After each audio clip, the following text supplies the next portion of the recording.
La vie honnête d'Antoine Griezmann sur le plus gros tabou dans le foot, il y a beaucoup de.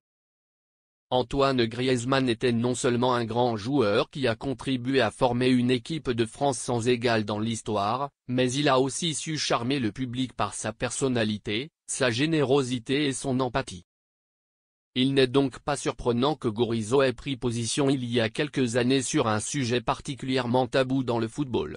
Avec courage et précision. Si le football fait rêver des centaines de millions de personnes à travers le monde, ce sport autrefois populaire est devenu un véritable business, plein de défauts et de côtés obscurs.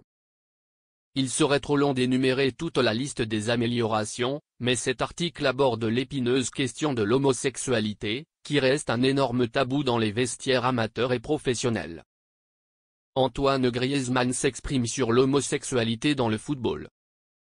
En effet, il est très difficile pour un footballeur d'admettre une telle orientation sexuelle, et Antoine Griezmann ne l'a pas nié.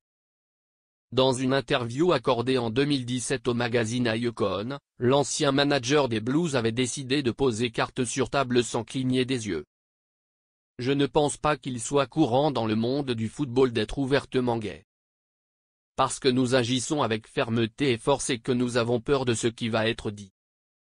Je ne vais pas être en désaccord avec cela. Je respecte tout le monde dans le monde. Il y a beaucoup de mauvaises personnes dans le football. Les gays peuvent avoir peur d'aller dans les stades et d'être humiliés. Si c'était moi, je sortirais, mais bien sûr, c'est facile de le dire si tu ne le fais pas.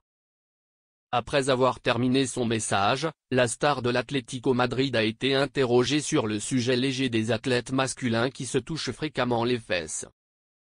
Il n'y a aucune raison de tirer des conclusions sur le drapeau tricolore. Je pense que c'est parce que toucher ses fesses est la partie la plus proche de ses mains. Rire, je ne pense pas que ce soit de l'amour. C'est une sorte de blague. En tout cas, les propos de Griezmann sur ce sujet tabou sont les bienvenus et il n'est pas le seul manager des Bleus à aller dans ce sens.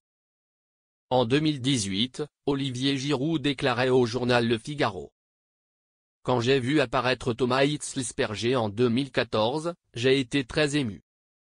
À ce moment-là, je me suis dit qu'il était impossible d'exprimer l'homosexualité dans le football.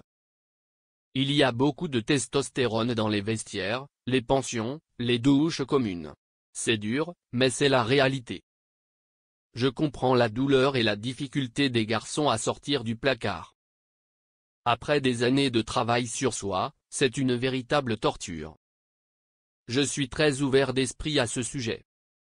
Quand j'étais à Montpellier, je me suis impliqué dans ce combat et j'ai fait la une de Tétu, notamment lorsqu'on m'a demandé de porter de la dentelle arc-en-ciel pour soutenir la communauté gay d'Arsenal.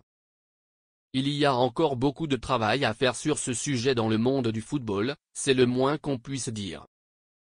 Quelques années se sont écoulées depuis la libération d'Antoine Griezmann et d'Olivier Giroud, mais peu de choses ont changé. Oui, certains joueurs ont fait leur coming out, mais ils sont rares et les acteurs majeurs ne reconnaissent pas son homosexualité. Ainsi, même si les chants homophobes dans les stades deviennent une cible pour le gouvernement, le projet a toujours du sens.